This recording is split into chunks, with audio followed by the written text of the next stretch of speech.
and welcome to the study on this summer afternoon. I have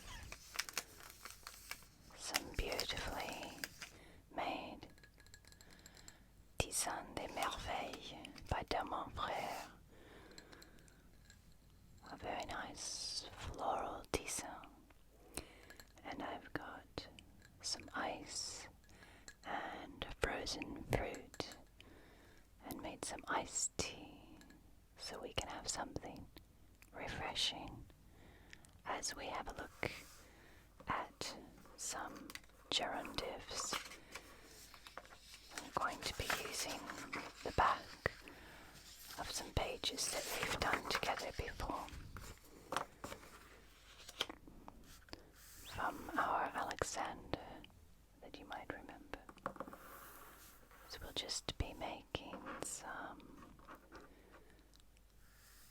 some easy notes here so we can look at Latin to English and hopefully demystify some of the Latin gerundives and expressions of obligation.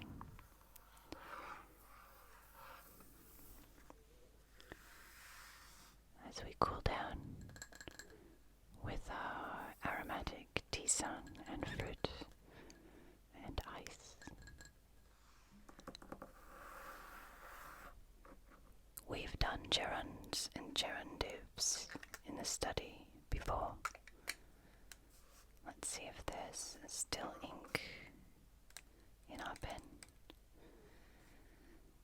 So just revising, remembering that a gerund is a verbal noun and a gerundive is an adjective. So we can, here's our verbal adjective. It carries a meaning of ought to, must, should, have to, and is a passive meaning. So we should say ought, must, should, need, needing to. You might remember we went over Cato's speech about Carthage needing to be destroyed.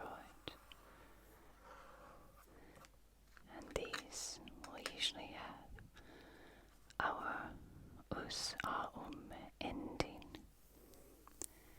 and are applied only to transitive verbs, of course, being a passive structure. So, for example, we might have liber, legendus est. Just like Carthage, this book is needing to be read.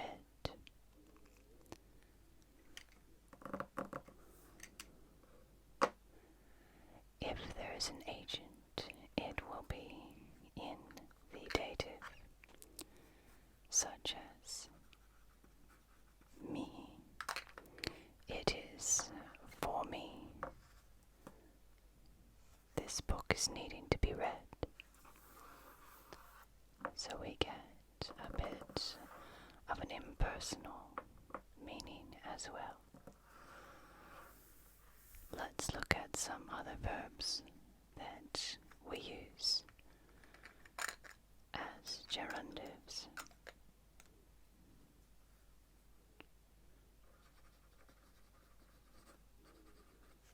Amandus a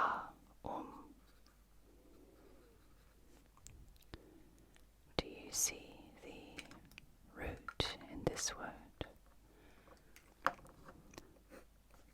Ama. This comes from amo, amare, to love. And here is our gerund marker and our adjective endings, which makes it an adjective saying it must be, it needs to be loved.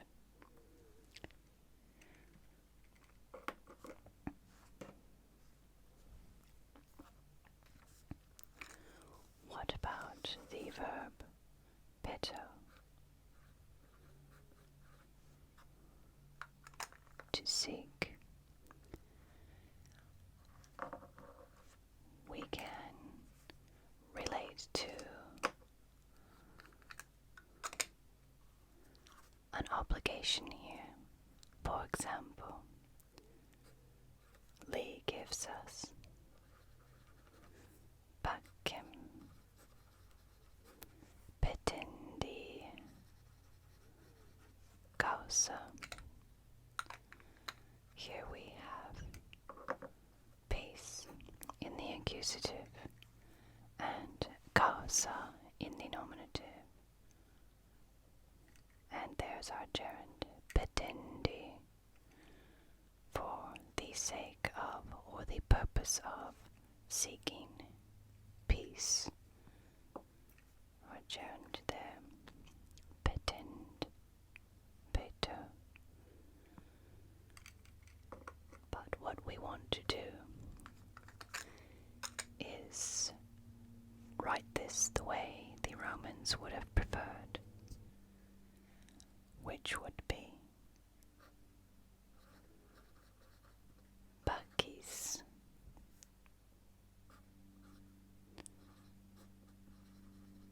Petendai,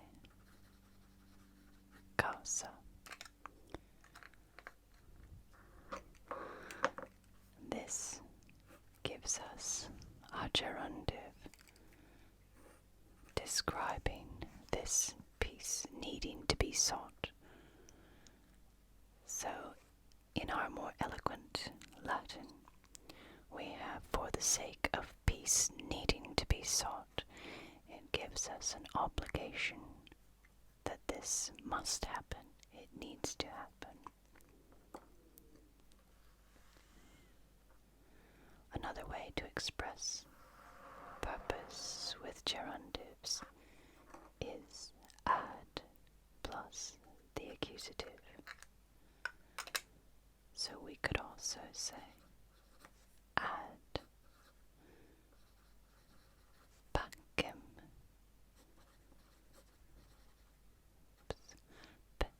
Beden, messy writing, damn.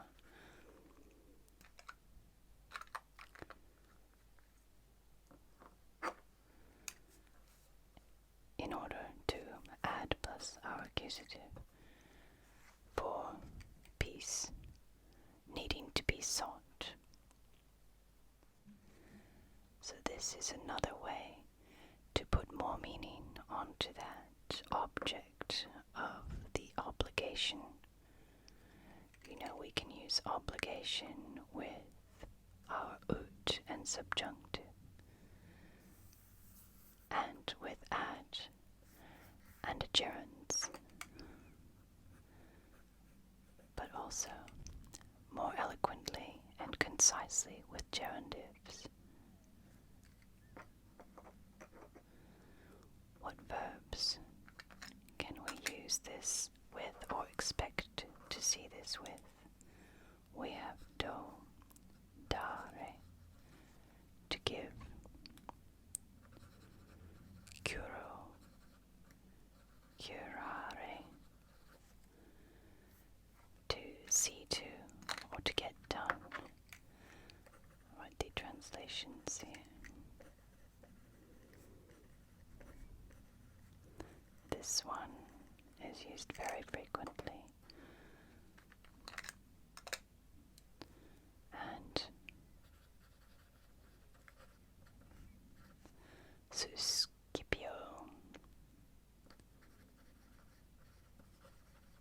suscipere, to undertake,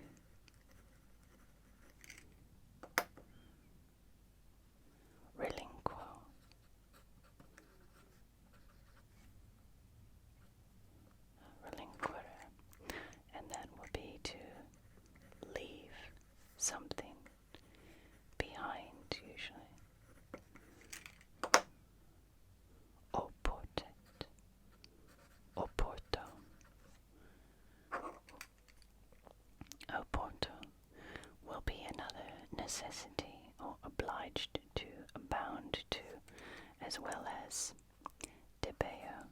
Oopsie, debeo.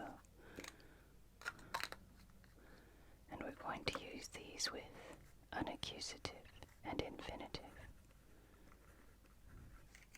construction, just like our indirect speech.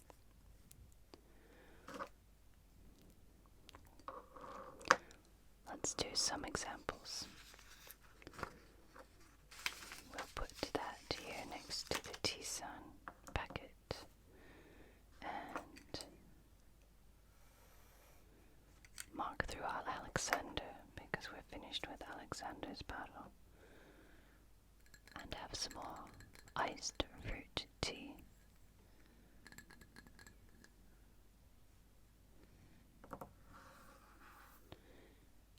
Now, let's try a sentence. Senex. Pecuniam.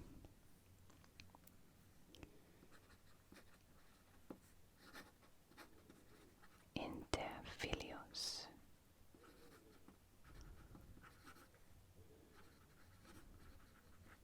Dividendam. Reliquit. You can already see what's happening here. We have an old man in the nominative, the old man, and the money in the accusative. Inter filios, amongst or between his sons. Dividendam, we have a gerundive, so we don't have an old man dividing the money amongst his sons. We have reliquit as our active verb. So the old man, reliquit, left pecuniam, the money, and inter filios dividendam, the money needing to be divided amongst his sons. And there we have a very concise meaning put into a very eloquent sentence. Let's try another one.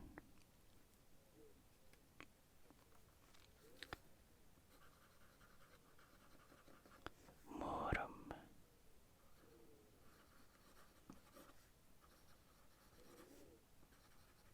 Aedificandum.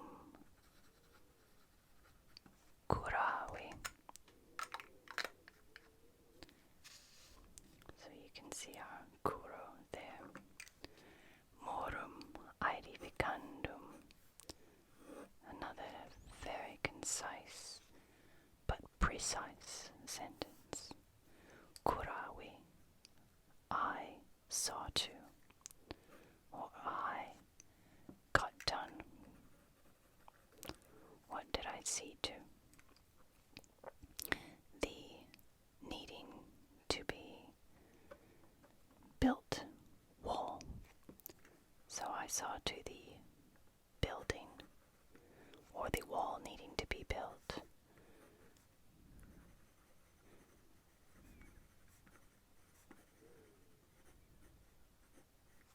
The murum.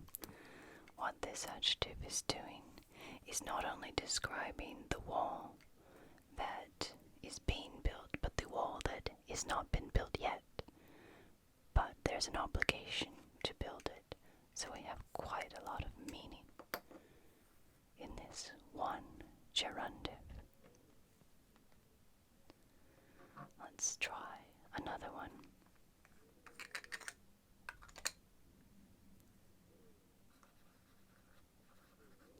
Naves.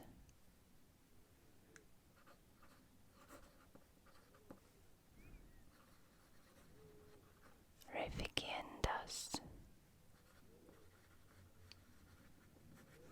Suscepit, from suscipio, suscipere. Naves, then we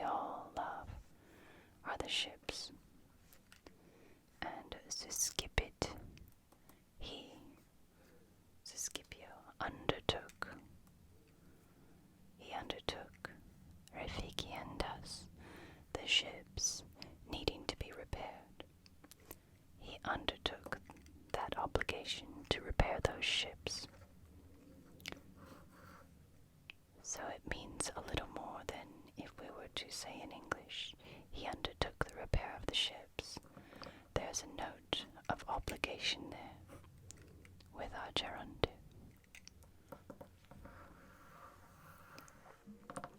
Let's look at some gerundives with the verb esse, what that gives us. And this is where many people can trip up when translating, is an appositive or an adjective, substantive adjective, such as Mr. Jones is decent or she is intelligent. What we have in Latin, as you've seen, is a little more full of meaning. Using our example of Carthago delenda est, Carthage is, and we have our substantive adjective there. What about milites?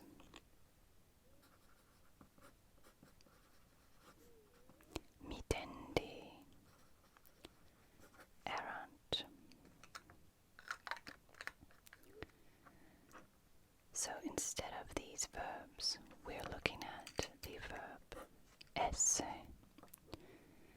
Milites erant, the soldiers are, or were in the past tense, mitendi, needing to be sent. The soldiers were needing to be sent. The soldiers must be sent. And we have a past, which in English we can say the soldiers were obliged to be sent. The soldiers should have been sent. They ought to have been sent. So our context will tell us what this obligation was. Just like our letter, mihi liber legendus est, or the book rather, we can have a dative, the person by whom the action must be done. So we could have the general there in the dative, dux, ducis.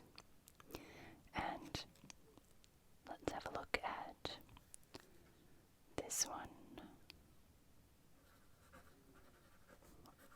Tibi, opus, tibi.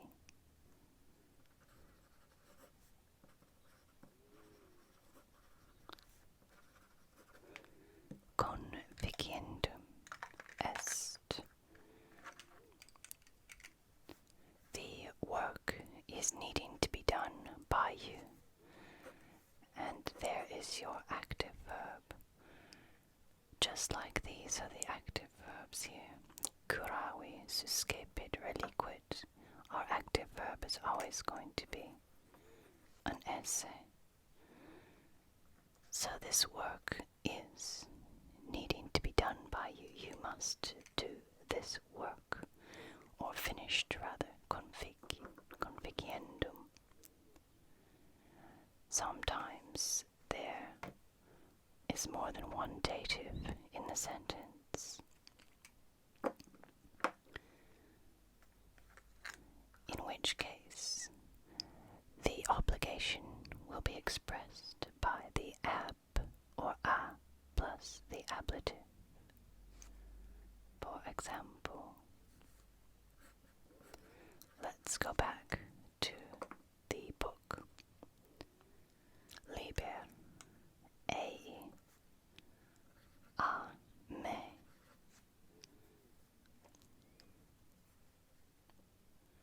And we had legendus. Est.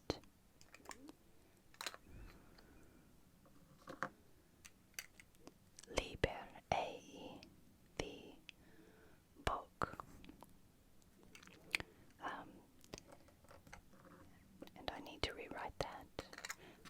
as we're not going to.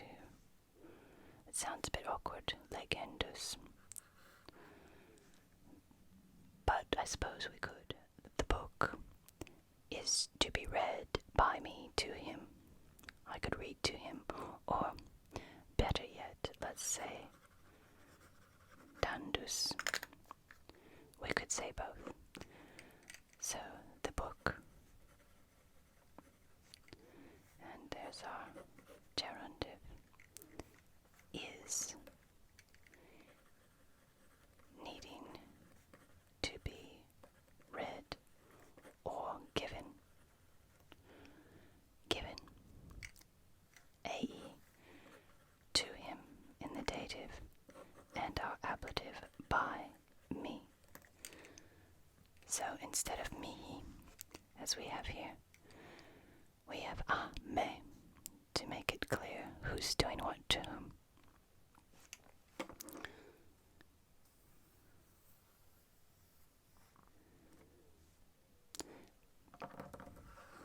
We can have a little look at sentence structure as well.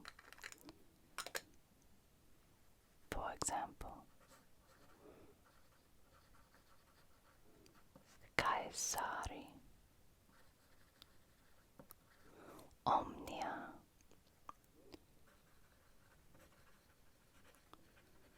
uno tempore,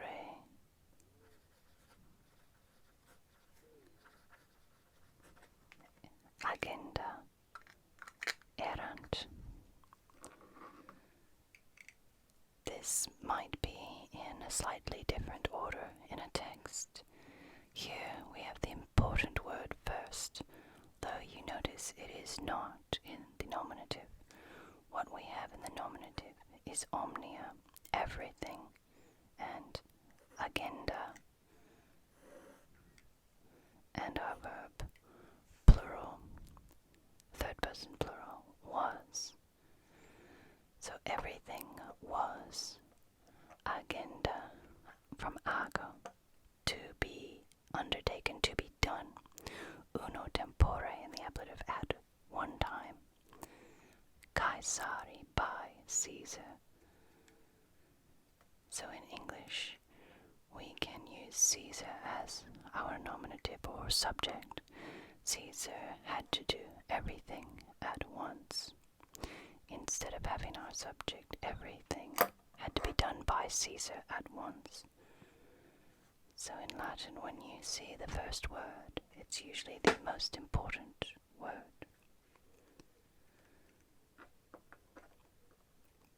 Let's look at some impersonal examples.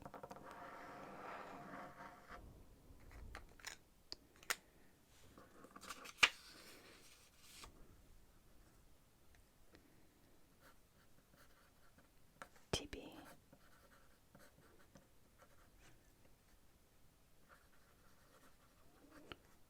vestinandum est. Here we have nothing in the nominative, but we do have a gerundive in the neuter. So we have est, it is, because we know it doesn't go with tibi. Tibi both not being in the nominative and also is second person and not third. So for you, it is to be hurried. You must hurry. Exactly. Instead of it is to be hurried by or for you. Now we looked at some accusative and infinitive verbs such as oporto, which would look like oportet, and debeo. There we have another way to express the obligation. And there we have our gerundives and our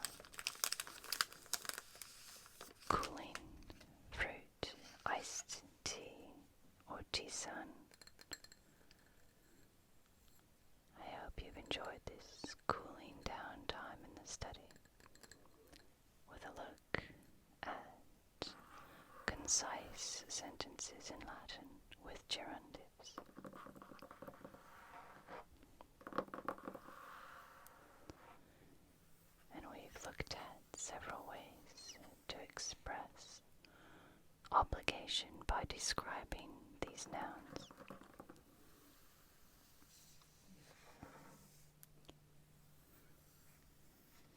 Be good to yourself, my friend. Be kind to others. And throughout the summer,